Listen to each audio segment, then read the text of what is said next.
Okay, diet, exercise, nofap, sleep, sunlight, hydration, etc. Today I'm going to talk about the essentials of healthy living. Essentials which I've picked up over 10 years living a holistic lifestyle. And it really comes down to the most basic and obvious things. Things which are practical, things which you can do here and now and at very little cost. Now this will be a series which goes through each essential, so that by the end you'll hopefully have some ideas to incorporate into your life. Now these aren't just random ideas I've picked off Google, but things I've implemented into my own life and have seen positive changes because of it. So, health essential number 1, diet. Now you're probably expecting me to give you a list of foods which are healthiest to eat, but guaranteed that one man's health food is another man's junk food. So I'll say that I personally subscribe to the idea that the best diet is not one based on an arbitrary list of foods like eat vegetables, but the one which best supports your lifestyle. Now for myself that'd be a whole plant-based diet because I'm a very nature-orientated person, but for a weightlifter it might be a high-protein animal-based diet. So the best diet is not a one-size-fits-all, but the one which best supports the attainment of your goals. If you believe you're eating the healthiest foods and having the discipline to stick to those foods, then that strength of belief will go a long way. Now obviously there are objectively healthier foods. Things like fruits and vegetables are consistently shown to combat heart disease and various types of cancers, so more of them certainly won't do you any harm. And if you eat meat, try and go for organic, free-range, grass-fed. You basically want to stick to whole foods over processed foods. Whole meaning foods which come in their natural state, like vegetables or fresh fish. Processed meaning foods which have gone through a refinery or chemical process before arriving on your plate. But an easier way of eating right, instead of just listing what foods you should or shouldn't eat, is to learn to feed the body, not just the taste buds. Because most people eat to feed the taste buds rather than feeding the body. But when you eat to feed the body rather than simply what tastes good, you'll naturally start making proper food choices, and all the complications of diet become beautifully simple. I mean, when you think about all the books written on diet, all the experts and authors telling you what to eat, it can all get confusing. But it really comes down to a few basic points. You want your food to be whole, fresh and organic. These are the foods which are generally the most health promoting, and if you've seen my channel, I've made a bunch of videos over the years on how 6 years eating raw foods has changed me. Generally speaking, my body feels much cleaner, I feel more in tune with animals and nature, I'm more intuitive to my higher guidance, I rarely get sick, and generally feel more inclined to put my energy into productive things instead of wasting time. But regardless of what you do eat, you can't go wrong with juicing. Green smoothies alone will give you an amazing sense of calmness and clarity, and will provide a host of nutrients that the standard Western diet is most deficient in, and because it's not cooked, all the nutrients and enzymes remain intact. So what's a green smoothie? Well, you take some leafy greens like spinach, blend together with some bananas, and there's your green smoothie. All the nutrients and minerals in the greens that taste like a banana milkshake. Very simple and extremely beneficial. People who drink green smoothies generally report having better skin, more vitality and feelings of well-being. But again, the healthiest diet overall is one which best supports your lifestyle, because happiness comes not so much from diet, although that does help, but more from living your life purpose. So whatever diet helps you do that will be the best one for you. So yeah, if you're serious about health and reaching your potential, cleaning up your diet is one of the best things you can do. So health essential number 1, diet. Health essential number 2, exercise. Now you don't need me to tell you why exercise is good, because I'm sure you already know that, but I do feel that some exercises are better than others. Generally, any exercise which works the whole body simultaneously is ideal. Swimming, for example, will promote a more balanced and functional physique than simply doing push-ups. Running, hiking, compound lifts, all great examples of whole body workouts. But make sure you train for function and not just vanity. Training for function is the difference between having a well-balanced proportional physique like Bruce Lee over your typical only does push-ups and bench presses look. There's nothing wrong with that if that's your goal, but it's better to train for balance and function. If you lift weights, for example, free weights are a better option than using machines because machines only target a limited range of muscles. But with free weights, all of the surrounding muscles are worked in keeping the weight steady, which translates better into real-world strength. Now, machines are good to add to your routine, but your core strength workout is better done using free weights, so squats, deadlifts and bench presses are better options than their machine equivalents. But for whole body maintenance, you want to do things which cover the body's core essentials, which would be the heart, lungs, spine and joints. Because the body can live without having big biceps, but if your spine or joints go, you're in trouble. And speaking as a fitness nut in a variety of disciplines, running, yoga and squats cover all of these. Running will do your heart and lungs, yoga your spine and joints, and squats with an overhead press for good strength maintenance. Because if you only lift weights, you'll lack mobility. If you only do cardio, you'll lack strength. For complete fitness, you want an equal mix of strength, cardio and flexibility. Now, people think of yoga as a bit airy-fairy. Well, let me tell you that a good yoga session really makes you strong, and combined with running and strength training gives you a great physique. If you're a newbie to yoga, the 5 Tibetans are a good place to start. I reviewed them in another video, just type in 5 Tibetans on my channel. The 5 Tibetans alone will pretty much guarantee a lifetime of good back health. Running is another great all-rounder, which Bruce Lee called the king of exercises. Running is like the jack of all trades of the fitness world in that it works the whole body evenly, but no one area to any great excess. And because of that, it forms a great foundation for other types of exercises. It's easy to do, doesn't cost you anything, and will guarantee a good trim physique. No other workout you can do exclusively will cover as much as running will, but again, this is just my own recommendation. If you don't want to run or do yoga, then pick something that'll get you moving and just do it. Stick to it and 6 months later you'll be much better for it. Also, try and have a sense of play, as in don't be too serious about your workouts. I mean, just look at how children play. They run around, climb trees and do all kinds of gymnastics without thinking about it. Children keep fit without trying. Fast forward 20 years, those kids are now on treadmills. They're watching numbers, meters and counting calories and whatnot. That sense of intuitive, effortless play is replaced with a numbers game and an attitude of battling oneself. But the more of a sense of playfulness you have, the more relaxed and spontaneous you'll be, which ultimately helps you perform better. Also, try and combine your workouts with your day-to-day life, so it's not so much you exercising as it is just going about your business and getting fit whilst you do it. Cycling instead of driving is one example. Using the stairs instead of the elevator is another. Running to the shop instead of walking, you get the idea. So yeah, pick a workout that suits you and just get to it. Enjoy the process, watch yourself become leaner and more attractive, and you'll have another health essential under your belt. Health essential number 3. Nofap. Conventional medicine tells us that daily masturbation is normal and healthy. I honestly can't think of anything more debilitating to me as a man than to follow that advice. Nofap, or semen retention, if you don't know, is the benefits a guy will experience if he reduces the frequency in which he ejaculates. In other words, stop masturbating and you'll feel better.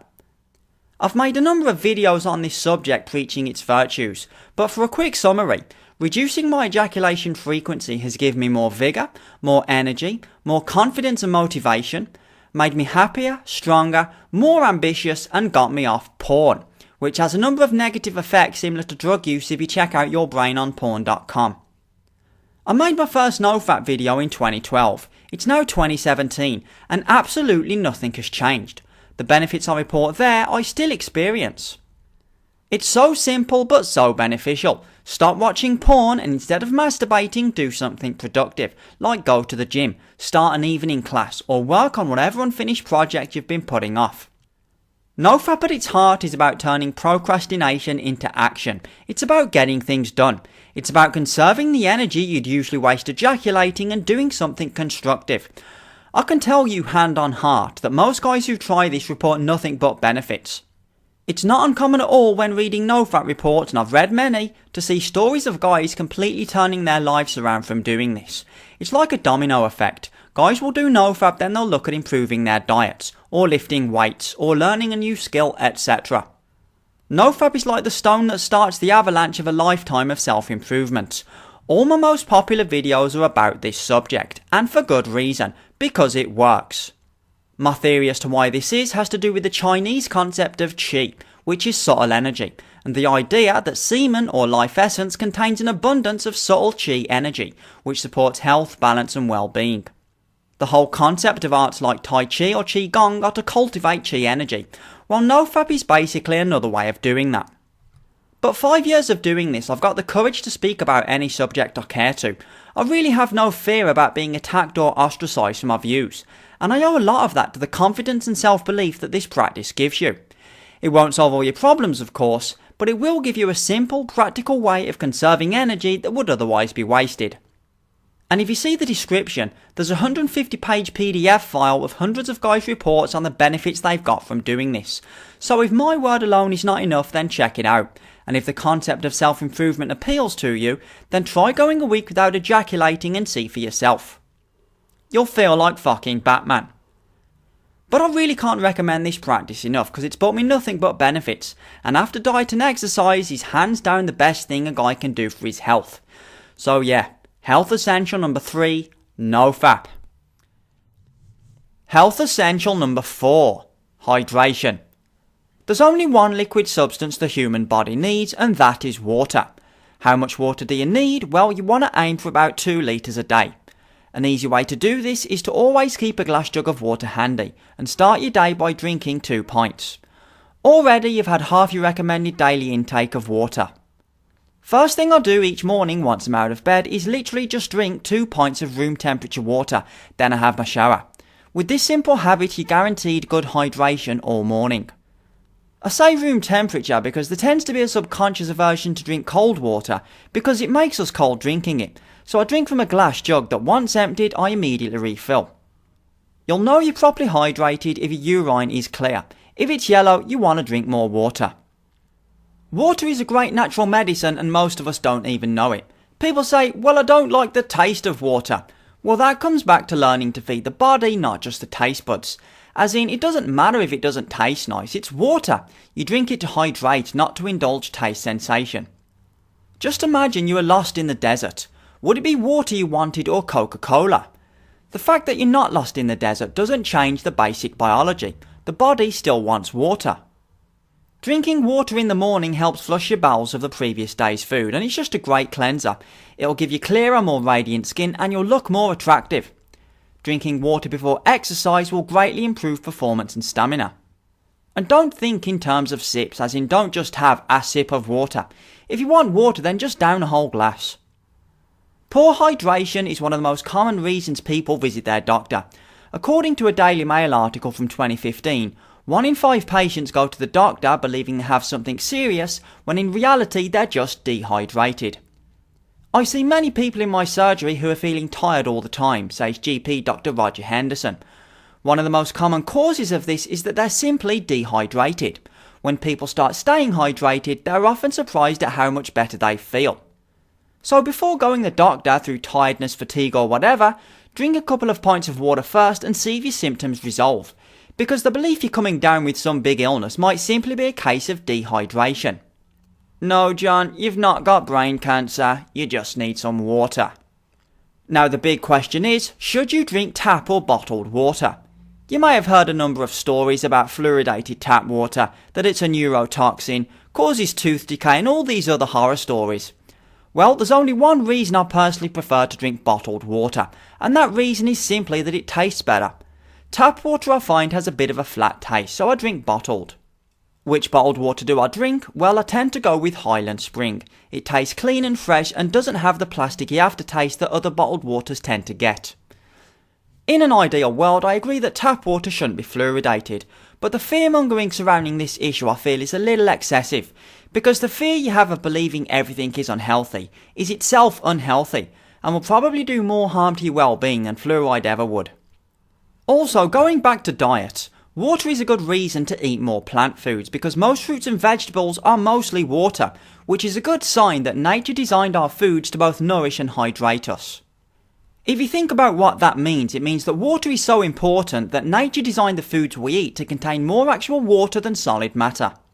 You can argue that the single biggest difference between natural foods and refined foods is that refined foods contain practically no water. Just compare the amount of water in a mango to the amount of water in a pizza. When we're eating such water deficient foods, it's no wonder we're so dehydrated. So yeah, simple really, start drinking more water. You'll look better, you'll feel better, and you'll be giving the body what it needs. Health essential number 5. Sleep. When it comes to sleep, quality of sleep is more important than time spent sleeping, so I'll share some tips that may improve your quality of sleep. Firstly, make sure your room is pitch black, so shut the curtains, turn off electronics, etc.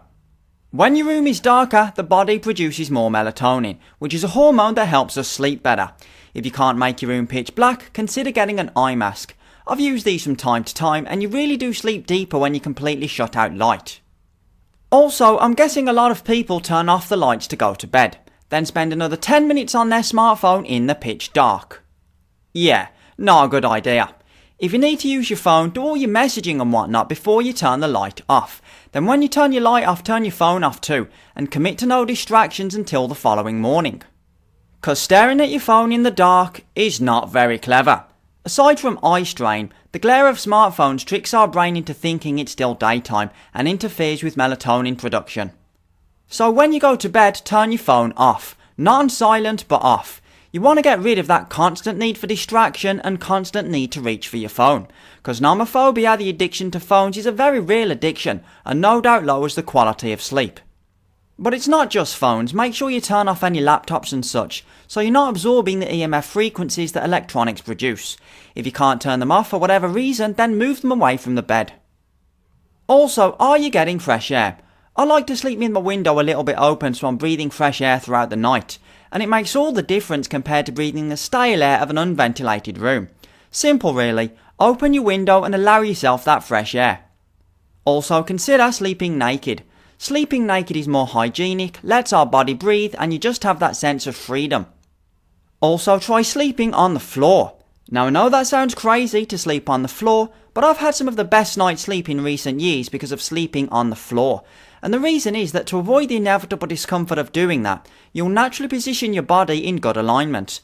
And because of that, you'll wake up feeling all the more refreshed.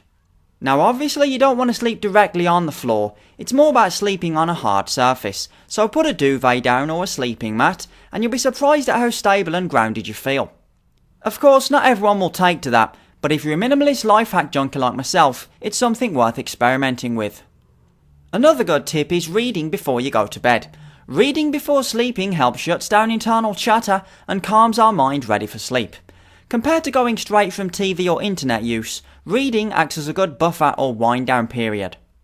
Also have naps during the day, like if you need a siesta in the afternoon then go for it. It's natural to want to take naps, but we've conditioned ourselves to be constantly on the go, always waiting for that call or text and never really switching off. Learn to listen to your body. If it wants to rest, then let it rest, regardless of the time of day. But as important as sleep is, there's only so much you can really say about it. Yeah, you know you've got to sleep. Just bear in mind that people who don't get enough sleep, they look bad. They look haggard and worn out and are generally no fun to be around. So yeah, in an age of constant distraction, good sleeping habits are essential. Because what happens when you don't cultivate proper sleeping habits? Well, you're checking your phone at 3 AM. Don't be one of these people. Get enough sleep and make sure it's quality sleep. Health essential number 6, sunlight. Spending time in the sun to promote health is a pretty obvious point. But again, that's the point of this series. If you want to heal and be healthy, learn to use the natural energies that surround us rather than relying on pharmaceuticals. The most abundant source of free, healthy healing energy is the sun. No health program is complete without spending time in the sun. From fighting cancer to strengthening bones, raising mood, relieving stress and anxiety, fighting infections, killing bacteria, boosting the immune system and giving us a nice tan, all the major systems of the body benefit from sunlight. Lack of sunlight means the body produces less serotonin, which is a chemical that makes us feel happy and optimistic.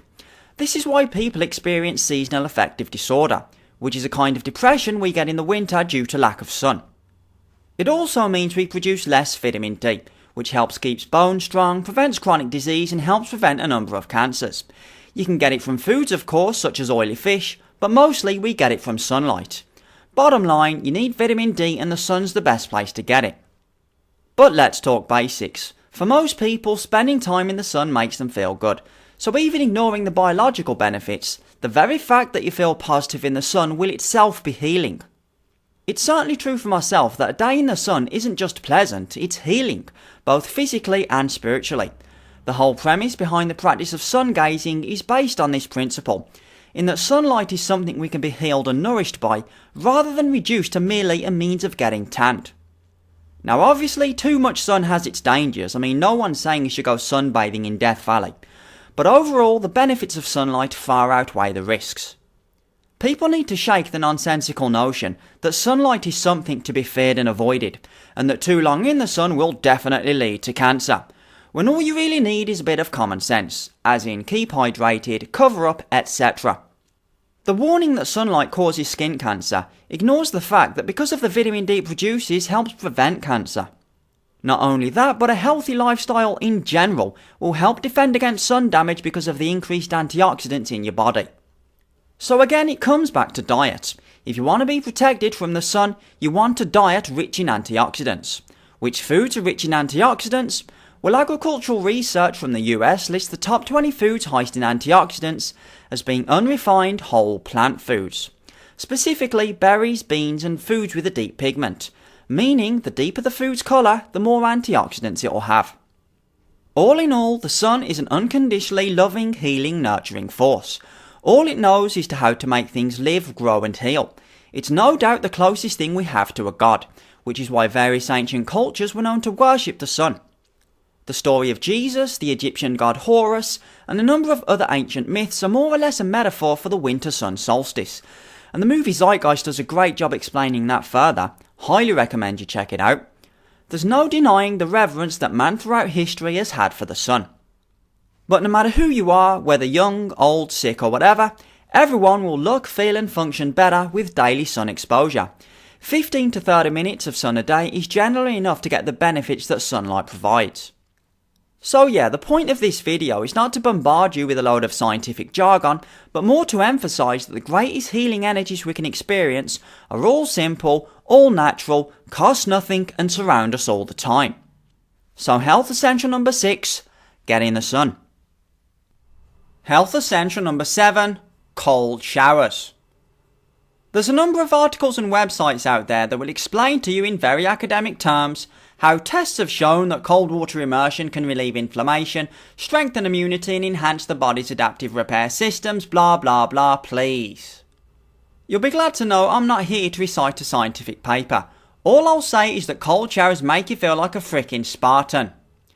In the sense that you go in feeling all weak and timid, you come out feeling like you're carved out of stone. So ignoring all the stuff about stronger immune system and blah blah blah, the beauty of cold showers is that they build strength and vigour. And in an age of emasculated beta male men boys and being gender neutral, that's important to remember. If you remember Arnold's war cry from the movie Predator, that's cold showers right there. Primal fucking experience. And by cold showers I mean coldest setting. You'll benefit more when you know it's the coldest it can possibly go. And try not to flinch or panic. You want to go into Zen mode and just remain calm. Because staying calm when your body wants to panic is a great lesson in resilience. I'm at a point in life now where I truly don't care about criticism or ridicule. For example, I would not be making videos called Why I'm Proud to Be White if I hadn't cultivated the sort of resilient attitude that habits like cold showers and Nofap and the like have helped instill. And they truly do instill a strong, resilient warrior spirit that helps you speak your truth, stand your ground and ultimately accomplish your goals. Now obviously cold showers are not technically a health essential. You can live without cold showers and let's be honest, most people would probably prefer to. But like all these essential videos, it's something that's helped me and may help you too.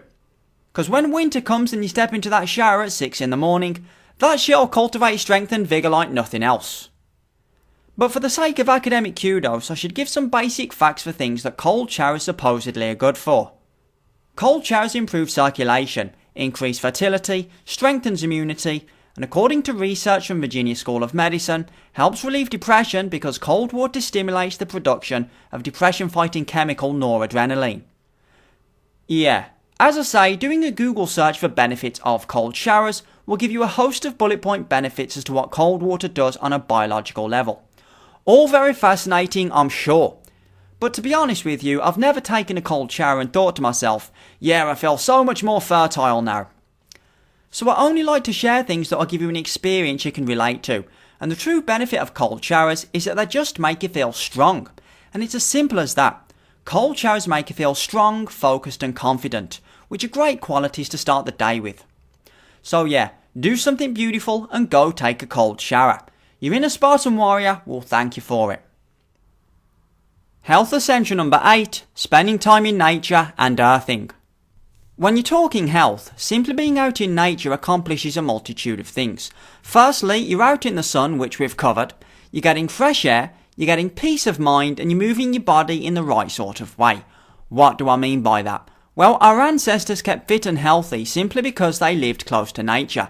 They didn't need to lift weights on machines for 20 reps or whatever, because the very act of living and being in nature was itself a workout, which encouraged a full, natural range of motion. And as we mentioned in the video on exercise, incorporating your workouts in natural day-to-day activities is one of the best ways to keep fit, and spending time in nature is the perfect way to do this. Just ask any hiker after a long day walking the hills. But more importantly, when you spend time in nature, you're able to earth yourself, which is another health practice that generally goes unnoticed by the majority of people. But like all health essentials, it's free, it's natural, and you can do it right now. So what's earthing?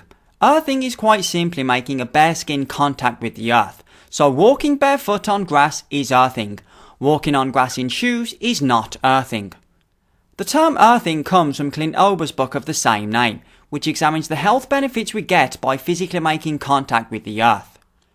Basically, as electrical beings on an electrical planet, when we make contact with the earth, an electrical connection is made between ourselves and it, that isn't usually made due to the fact that by living in houses and wearing rubber-soled shoes and whatnot, we spend most of our lives insulated from the earth.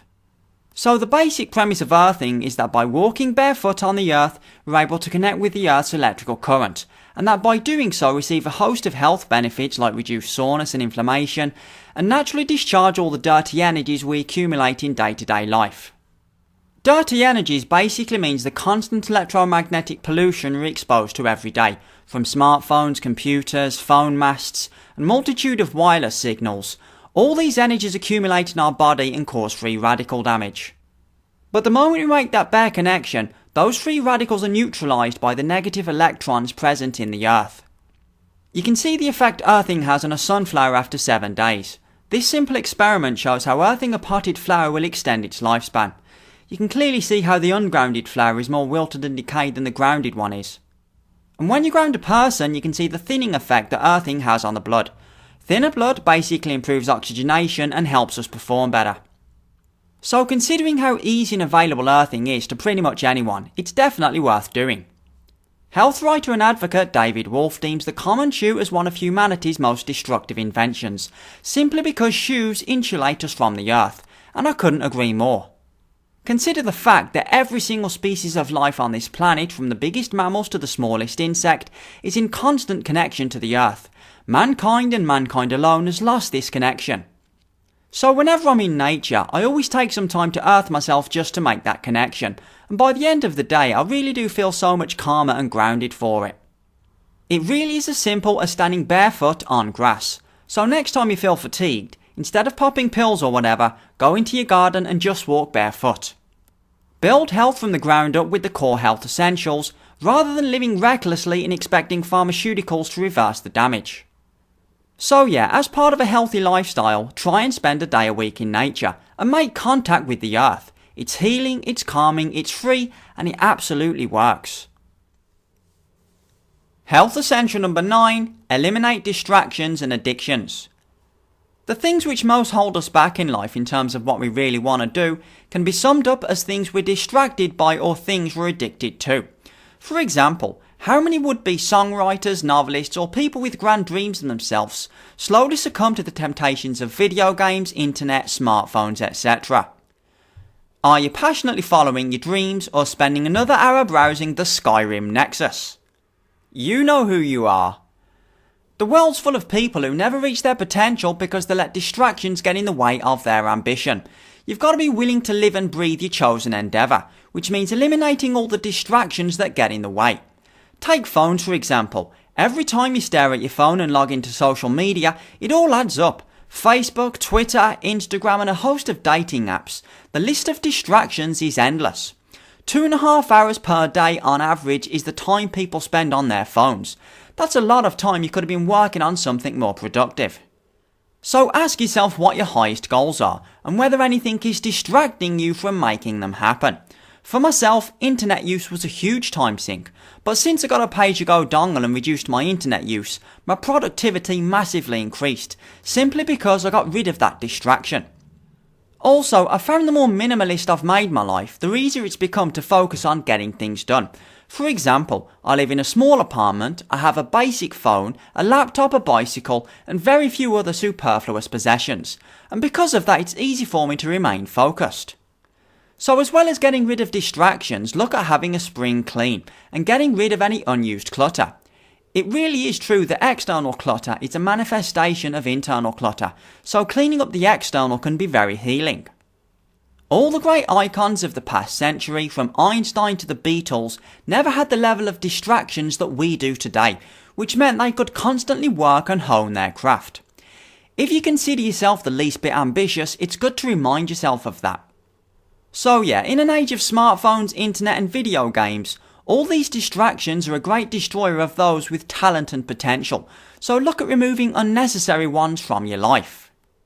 The same goes for addictions. So many people are held back by their addictions. Like the classic example of an ex-alcoholic doing well in life. He's got a new job, a new woman, and things are looking up.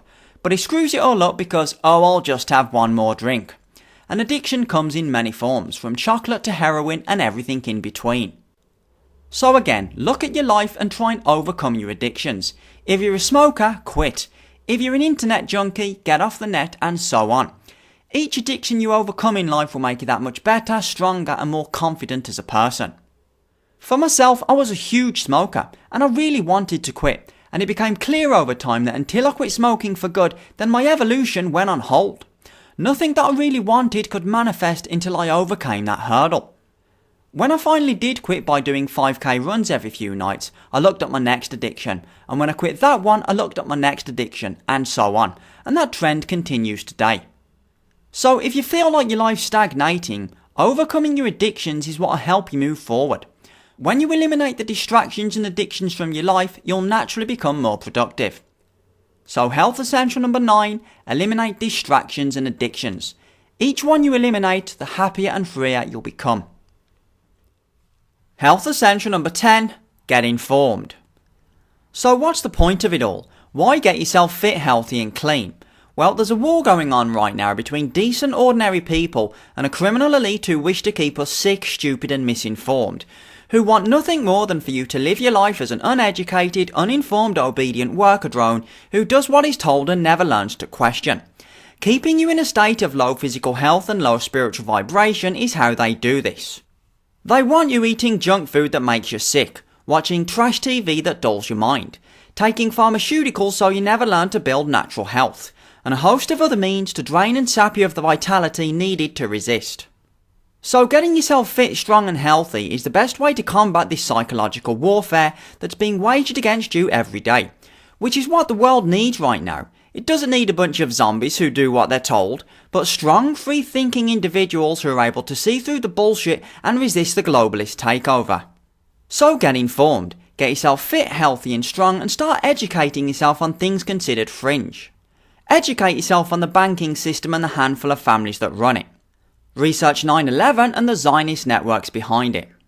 Look into the corruption of Big Pharma and the fact that cancer cures are being suppressed because of the profits made when people remained sick. Watch all the great truth documentaries like Thrive and Zeitgeist and The Greatest Story Never Told.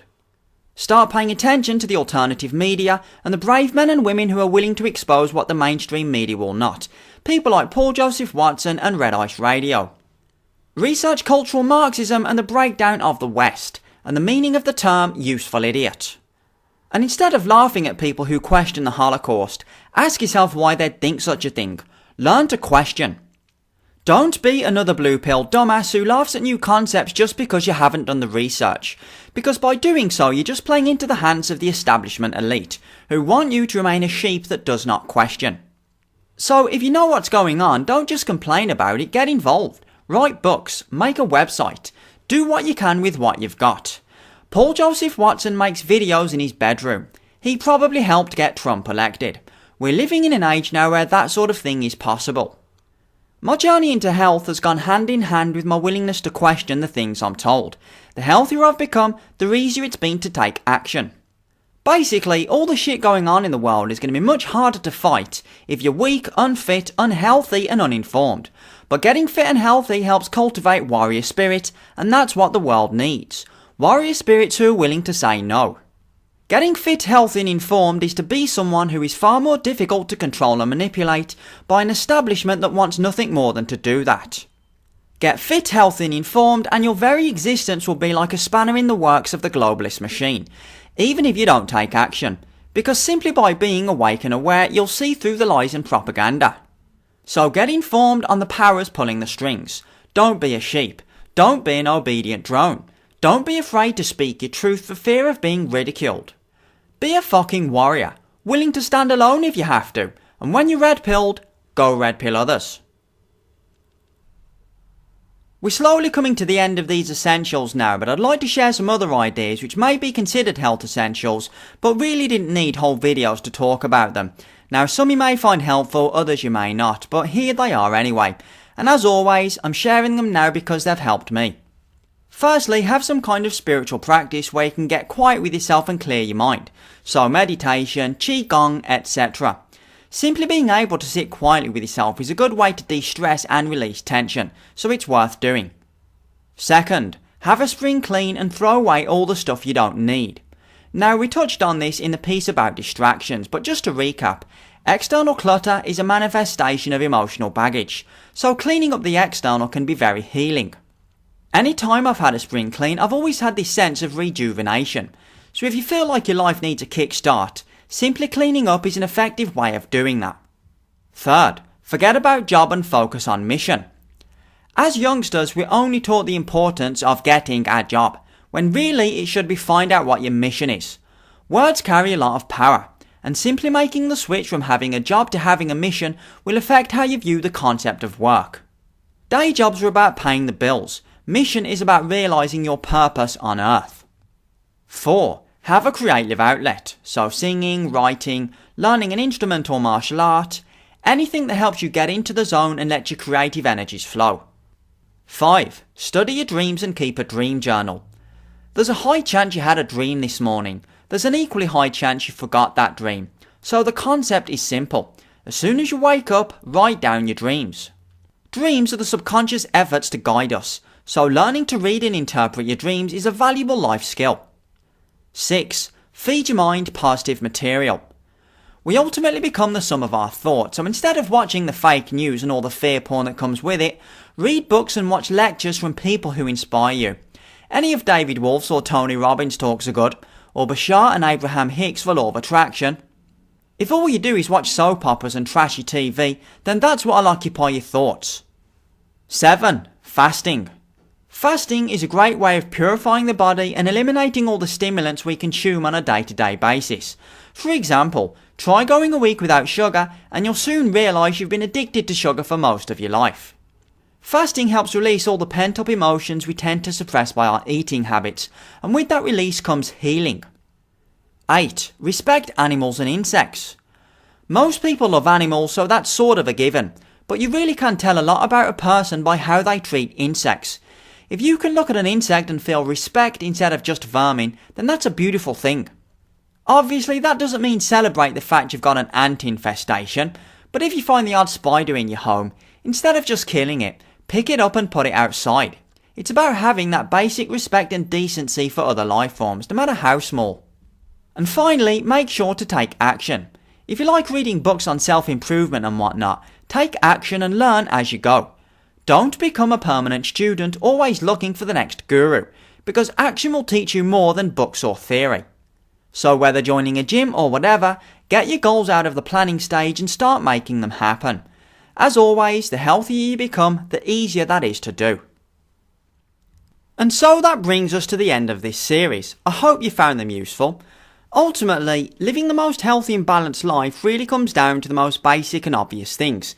It's not something you have to pay much for. It's not some exotic supplement or expensive health spa. It's the things in your immediate vicinity. Like if you want to be healthier right here, right now, just drink more water. That alone will guarantee a healthier, cleaner body than some overly expensive supplement that promises miracles. People are hoodwinked by health food stores and pharmaceutical companies that health is something you can get in a bottle, rather than building it yourself with simple day-to-day habits. I mean, how many people go about life not taking care of their body because they believe the occasional vitamin C pill takes care of all their health needs? The reality is, health is built from the ground up. There's no magic pill, there's no quick fix. Those vitamin C pills won't do a thing if you don't eat right, exercise, sleep well, spend time in the sun, etc.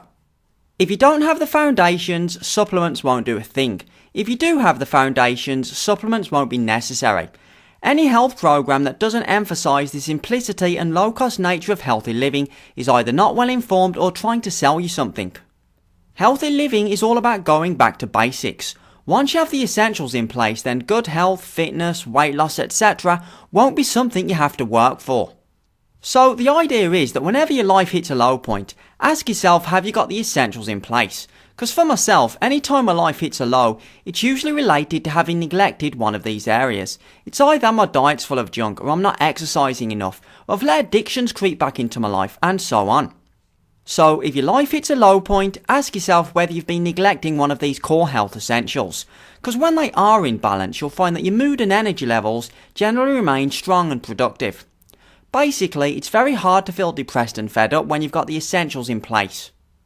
Healthy living is about getting back to nature, which doesn't mean go live in a wooden shack in the middle of the woods. It means to recognise the natural energies that surround us and use them to your advantage. Just look at animals in the wild. Animals in the wild live as one with nature. They eat a natural diet, they live in a natural environment, and they don't consume toxic substances. Animals in the wild live as one with nature, every moment of every day of their life, and relative to humans live much healthier lives because of it. Is it any wonder that cancer, heart disease, obesity are practically non-existent in the animal kingdom? Bottom line, health is found in and of nature.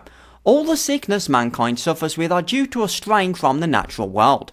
So, are you eating natural foods? Are you drinking natural fluids? Are the things you put in your hair or on your skin each morning natural substances? And the list goes on.